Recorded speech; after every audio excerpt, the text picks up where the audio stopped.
OPUS Weekly podcast. This is episode number 1. Before we start, I want to make it clear I'm not a doctor, and so this is not aimed to treat or diagnose anything.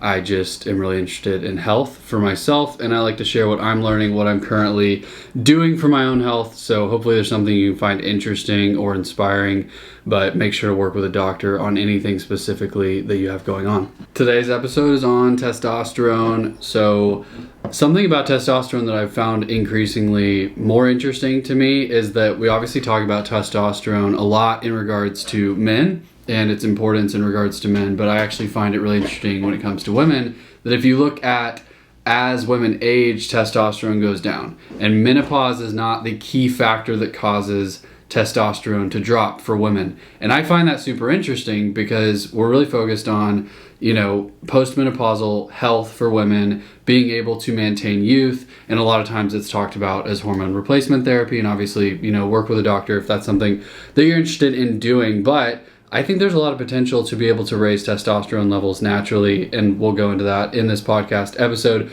for both men and women, but this will apply for postmenopausal women that can still make testosterone. And there's a lot of reasons why testosterone is important for women at any age, the same way it's super important for men at any age. So hopefully there's something that you can find interesting in this and gives you more potential, I would say. I mean, that's something I'm really interested in across the board for people, is I want you to understand that there's a lot more that you can do and a lot more that you can receive in terms of your health. And the reason we care about that to begin with is because if you have health, you can do a lot of things. Like, my reason for getting into health was that I lost my sister to cancer. She was diagnosed at 26, she passed away at 27. So that always is a reminder for me of having gratitude for every single day that I do get to exist and the potential that I do have by still being here on earth. And so if I want to be running around on the beach with my wife, or I want to be able to, play recreational sports, snowboard, water ski, all the things I really enjoy doing, I want to do those as long as possible. So that's why I'm interested in health.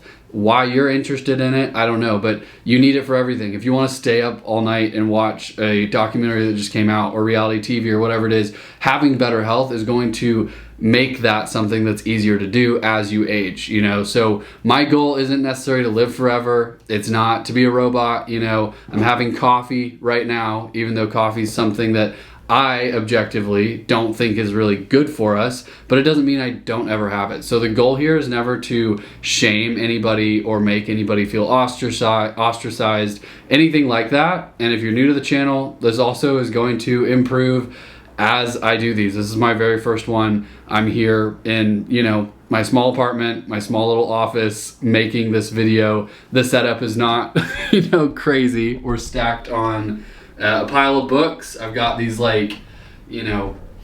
super cheap lights I found on Amazon. So I want to be transparent about what this is. It's not supposed to be some super professional seeming thing. It's really just me, making these videos and sharing stuff that I find interesting.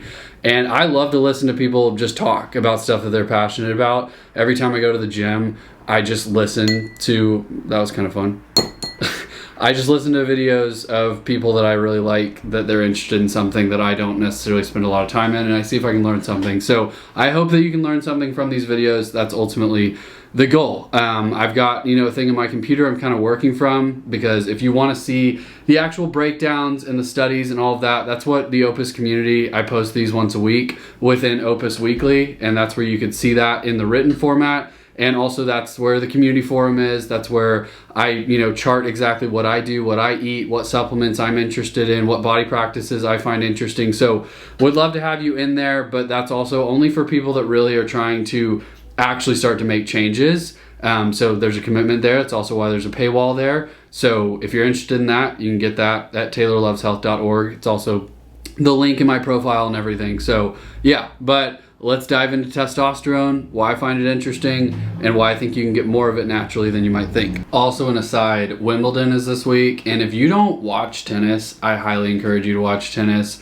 I got into watching tennis, I'd say a couple years back, and I always liked watching different sports growing up, your typical watching football, watching basketball, but tennis has been really something that now it's the only thing that I watch. And I don't know what it is. I think that I like how understimulating it is. I've noticed across the board that all sports, it's probably because they're fighting for people's attention spans, are just adding more color, more noise, you know, to try to captivate you and reach short attention spans. But also at the same time, they also have tons of commercials and tons of ads. Whereas with tennis, there's really not many ads when you're watching. There's not many commercials at all. So if you actually want to watch a sport, I find it interesting. I also think it's really inspiring because it's like a, you know, gladiator-esque head-to-head matchup, which is really interesting. And there's a lot of mental strength that it takes to withstand an entire match for these tennis players. And yeah, I also think it's really cool the way that men's and women's tennis, you know, I like watching both. I actually started watching women's tennis a lot more than men's tennis. I think it's more competitive, at least right now, due to, you know, having people like Sinner and Alcaraz that are kind of just dominating in men's tennis. So if you're not watching tennis, I definitely recommend you start watching it because it can become addictive and it's really peaceful at the same time. It's also happening year round, so you don't have to wait for another season really to have, you know, to get to watch it. So if you're not watching tennis, start watching some tennis. So I went looking for the testosterone story, expecting the usual arc of it's a men's hormone, it peaks in your 20s, declines with age, prescription if it gets bad. And what I found, I think, reframes the whole thing, and it starts with women specifically.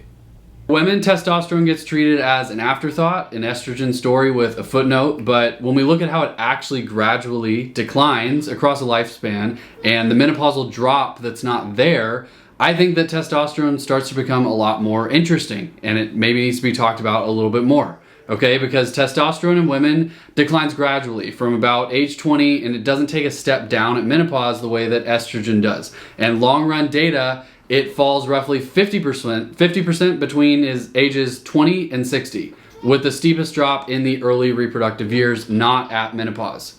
Among women in the menopausal transition age range, testosterone doesn't differ between pre and post menopausal women at all. And the part that I really love is that it actually goes up again after the 58 to 62 kind of subtle drop. So ovaries keep making it after menopause. That is exciting in my opinion. So if the decline is not a calendar event, at least for women, and not really for men either, it's not a specific point in time chronologically, then the level could potentially be driven by something else that we maybe have more control over. This is a theoretical conversation. This is not a medical conversation. Work with a medical provider on changing any of the things you're wanting to change. These are just things that I find fascinating when we dive into testosterone, and hopefully you might find it interesting, or you can fall asleep to this. You can listen to it at the gym, whatever works for you, but let's dive into it. So if it's not the calendar, then what could it be? Here's where I end up kind of landing when I've looked at the research. Low testosterone is rarely a disease, it's more of a readout. So I'm not chasing the hormone, I'm looking at what's upstream, what's setting it, and for me, that keeps landing in the same place. We look at the liver, bile specifically in the liver, specific minerals that have to do with the liver and your detox systems as a whole, and sleep as well is super important, as well as actually, you know, exercise and heavy lifting. All of these things that we can kind of make an impact in. So I'm going to walk through these three systems, how they connect, how mainstream endocrinology also connects with this and comes from a different direction, and how maybe it converges. And maybe you'll learn something from this, maybe you won't, maybe you'll find it interesting, but this is podcast 1. So if you don't watch it at all, if you're bored, that's fine as well. I'm going to make a lot of these and hopefully my production quality, etc., will get better as time goes. But I'm glad that you guys are here. And if you want to join the community, love to have you in there. A lot of fun conversations happening about what people are doing to improve their health. So if you're interested in that, you can join at taylorloveshealth.org. So, okay, let's talk about sleep first. And yes, I'm reading a thing that I wrote before this. So just beating the comments to that. And I will always do that because if I'm reading research studies, I'm not going to spend my time during the week memorizing research studies. I'd much rather spend that time watching reality TV with my wife. So let's start with the one that reframes everything, because most of the time, you know, it's talked about in terms of men, daily testosterone released during the day. When people are on TRT, they're getting it all the time, but it's not really a hormone that happens to dip when you're tired. It actually tends to be released, made at night. So cleanest demonstration of this is in 2011 JAMA study, JAMA, if I'm pronouncing that right. out of the University of Chicago. 10 healthy young men restricted to under 5 hours a night for 1 week in a lab. Their testosterone dropped significantly enough to age a young man's hormones by more than a decade in a single week of bad sleep. The same paper also noted that two threads that matter here, sleep fragmentation and obstructive sleep apnea, are associated with reduced testosterone. And in older men, morning testosterone is partly predicted by how long they slept. So the reason I find this interesting is sleep is something that we can drastically make a difference in if we do certain things, at least from what I've seen with my own life and just looking around at what works for other people, okay? Blue light is going to keep you awake. I know everybody's already heard that, but how many of you guys are actually utilizing a simple pair of blue light glasses? Okay, here's a pair that I use, but the thing I think is cooler out there in my bedroom is the really dark ones. I wear these when the sun goes down, and they're better than nothing, but the really dark ones that only allow red light in, those really work. Wear those for a couple hours when the sun goes down. Tell me that you're not tired. It allows your melatonin to go up because blue light is going to stimulate cortisol, and cortisol and melatonin compete with one another. That's a simple thing you can do. Another simple thing you can do to get better sleep, sleep in a room that's a little bit colder, okay? Don't do something hyper stimulating right before you go to bed. I think it's great. You know, I like to lay in bed and talk with my wife at night. That's something that really helps me get in a calm state. I also like to read. You know, if I wasn't married, I'd probably read, and that would help as well. Don't undervalue things like stuffed animals and bedtime stories as an adult, all right? No shame in using those types of things if it makes your sleep environment more comfortable. You need to fall in love with your sleep routine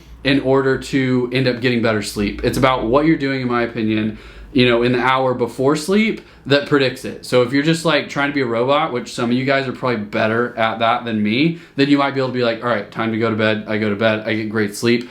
I like to make it, you know, a little bit of foreplay, if you will, into falling asleep. That helps me. Also, Revive Mouth Guard really helps me sleep as well because it's keeping, you know, my jaw unlocked in the way that really benefits things, and that reduces things like sleep apnea for me specifically. For me also snoring, I used to snore a lot, especially when I'm eating worse. When I wasn't as fit, I snored a lot worse. That's gonna make sleep worse. I like to tape my mouth shut. That helps a lot. Having the right amount, the balance of, you know, potassium and magnesium, I think impacts my sleep a lot. Getting too much magnesium can make me more wired, you know, but that sweet spot will actually make me sleep a lot better. So there's a lot of things there that can help, you know. You're also going to release some bile at night due to detox work happening. So make sure that you have something maybe to bind to that. If you notice that you wake up and you feel nauseous, that'd be a sign of that potentially. But yeah, try to get your sleep better. That's a really simple thing you can do to improve testosterone. Having a liquid drinking break, which is probably not a good idea to use coffee for that because it's going to make my voice more dry, but I want to have some coffee right now. So, okay, the next thing we're going to talk about in relation to testosterone is the liver, and your free testosterone is basically a liver readout is kind of how I see it. And again, I want to press this so hard so people don't press me so hard. I'm not a, you know, trained scientist trying to tell you and convince you of things here, as much as I'm just reading things that I find really interesting, and that's how I got into this. You know, that's my whole story. I got into this because I was really out of shape. I was an addict, self-sabotager in my life. My sister got diagnosed with cancer at 26. She passed away at 27. She seemed super healthy, so that shook me. I wanted to learn a lot about the human body to help myself and help others. And that journey started, you know, 4 years ago, and I've kind of just been obsessed with it ever since because seeing things that work has really been inspiring to me, and I just find it all really interesting. So that's where I'm coming from, but this can always be, you know, something that you absolutely disagree with or that you think is stupid or whatever else.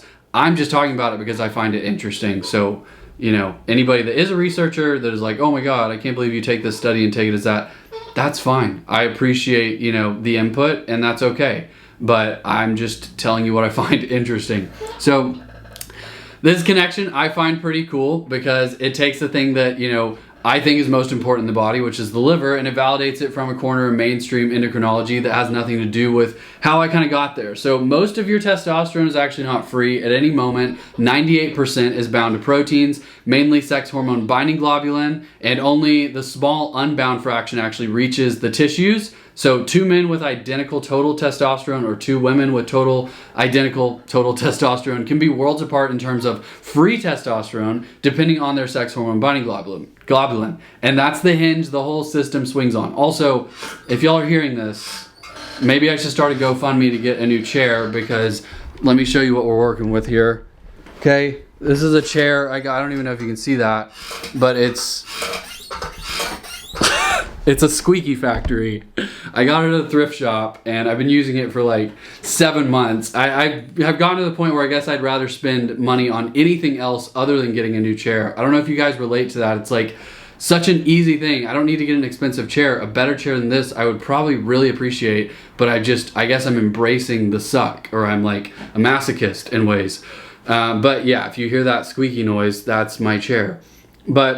So back to sex hormone binding globulin. It's manufactured by the liver, and its production is controlled by a hepatic transcription factor, which I cannot pronounce, HNF, okay, -4A alpha or whatever. And here's the mechanism that should make you really think about it. Sugar suppresses this. So this is how sugar is directly combating your ability to have usable testosterone in the body. And it's also why low sex hormone binding globulin is one of the most sensitive early markers of insulin resistance or fatty liver for people. So how much of your testosterone is usable is mechanistically a readout of your liver's fat and inflammation status, basically, is a way of seeing this, or how these researchers saw this. So if you can fix the liver, your hormones will benefit, is the potential outcome that we can see here. Okay, so now let's talk about the minerals, the chemistry that builds testosterone, and the metals that clog it. So the builders here are zinc and magnesium in a lot of ways from what I'm seeing. So zinc is gonna build testosterone. We see that restricting dietary zinc in healthy young men drop their testosterone hard over 20 weeks.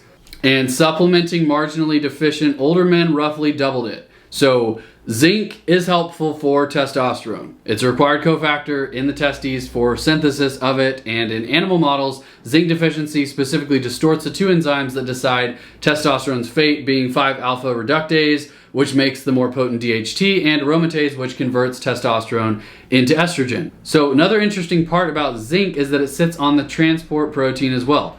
Each sex hormone binding globulin molecule carries 3 metal binding sites, 1 calcium, 2 zinc per monomer, however you pronounce that, and magnesium binds sex hormone binding globulin and loosens its grip on testosterone, which is why magnesium raises bioavailable testosterone without making a single new molecule of it.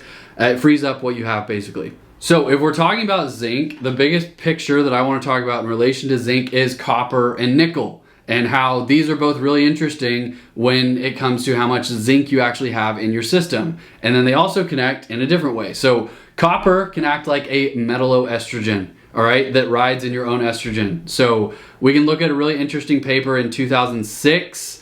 There was a paper that cataloged a class of metals that bind and activate the estrogen receptor directly, mimicking estrogen, and that included copper and nickel. All right, along with cadmium, cobalt, chromium, lead, and some others. But in cell studies, these metals activate things that drive 2 to 5-fold increases in proliferation. So this is interesting because of the way that it will combat your testosterone, your usable testosterone in the body. And the reason it's interesting is that nickel and zinc are things that are a lot more prevalent in our environment, in our food system, in our diet often, compared to something like zinc. So you could be getting exposed to nickel in your jewelry, in your tattoos, in your stainless steel water bottles, your cookware, those makeup, even those types of things. Copper is going to be, a lot more in plant compounds, soluble fiber, all those things, which doesn't mean you can never use those, but it's just interesting to note. And zinc is going to be really hard to get unless you're eating red meat. That's one of the reasons why I like eating a lot of red meat, but also why I like to supplement with zinc. And zinc picolinate is a form that I've found to be really useful and works better than other ones. So, decide what you want with that, but I think it's interesting to note and something that people could potentially make some changes and have some, positive effects happen based off of that. And then if we look at what powers what kind of powers this machinery, we look at steroidogenesis, which is a mitochondrial process inside the cells, okay? Cholesterol is ferried into the mitochondria, and then CYP11A1 converts it to progesterone. All right, it's the first step of every steroid hormone. And there's a finding that kind of reframes the age-related decline here. So the decline is not related to a falling brain signal, LH can stay stable or even rise with age, which means there's potential that the minerals and the things that are managing redox in the cell is what's protecting the machinery more so than maybe something else. So if we look at selenium, this is super underrated. It's directly essential to the testes. So selenium is going to be able to act like an antioxidant, which is super beneficial. And then also selenium directly stimulates testosterone production through ERK signaling. But also there's a sweet spot with selenium, so you're not necessarily needing to supplement with it. Work with your doctor to decide about that. It's just interesting to note because you could potentially have a deficiency there, and selenium could potentially be valuable for that. And then we look at molybdenum via aldehyde oxidase and sulfite oxidase. It helps clear aldehydes and sulfites. So if we look at molybdenum and selenium together, they are basically helping to clear, things up. So in terms of metals, we can think that copper and nickel are maybe holding things back in terms of testosterone potentially. And then zinc, selenium, and molybdenum are helping things out from a couple different angles. So now if we look at other things that are kind of pushing things forward, morning light is a big one. So we talked about sleep, but morning light, you see from top down. So testosterone is circadian based and mostly made during sleep, and morning bright light is a primary signal that sets that clock. So a small study in 2003 showed that a 1000 lux light at 5 to 6 a.m. for 5 mornings raised LH by roughly 65 to 70% versus dim light. So that's interesting to note when looking at how things are going to be impacted just by getting a light signal in the morning. And then if we look at heavy lifting, okay, everyone kind of gets this half right to a degree. So a hard set of heavy compound lifts does spike testosterone, and it does that for the minutes to an hour afterwards. But that spike is not necessarily doing something. Obviously, you're helping to build muscle, which is important. But also that post-acute workout hormonal surge is essentially unrelated to how much muscle or strength you're actually gaining.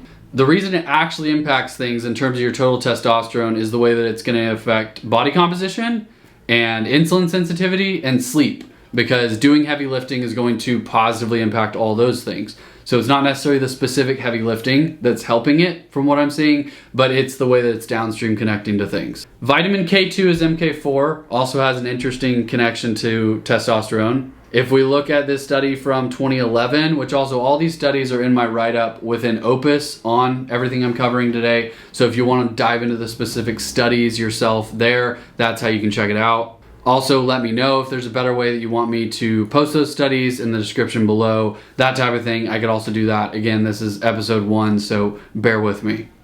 All right, this is episode 1. They're going to be longer. They're going to be better than what we saw today in terms of the podcast. But I wanted to go ahead and release this because I wanted to do some type of podcast for a bit so that we can ramble about these things. But let me know in the comments what types of topics you guys want me to talk about more. Obviously, this is supposed to be a safe place. It's not supposed to be medical advice, anything like that. If anything, it's just supposed to be entertaining for you. So you can see more of how I think through these things, what I like to look at.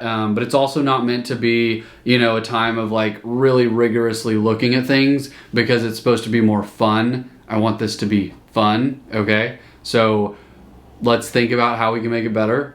Let me know your thoughts, and make sure to check out some tennis. If you're not watching tennis, Wimbledon is still on. It's getting very exciting, so definitely check that out. Move your body. Remember to move your body. I think the basic things like getting enough sleep, enough sunlight, not eating high glycemic index foods, drinking enough clean water, okay, moving your body, try out using topical magnesium, try to see how you feel if you prioritize potassium a little bit more, get enough protein. Those things make such a big difference. OPUS goes way beyond that. So if you're wanting to dive into how I really think about things, what I do to really try to push things to a new degree, that's what OPUS is for. But most people need to start doing those baseline things. To start, when I was extremely out of shape, I had to switch from going to my, walking across the street to CVS every day and getting a whole bag of Kit Kats and a gallon of milk and hitting that at night. So if that's where you're at, try doing a, shift to a little bit less of that. And you don't have to start with doing exactly what I'm doing right now. So all love, I hope this helps. And yeah, we'll talk soon.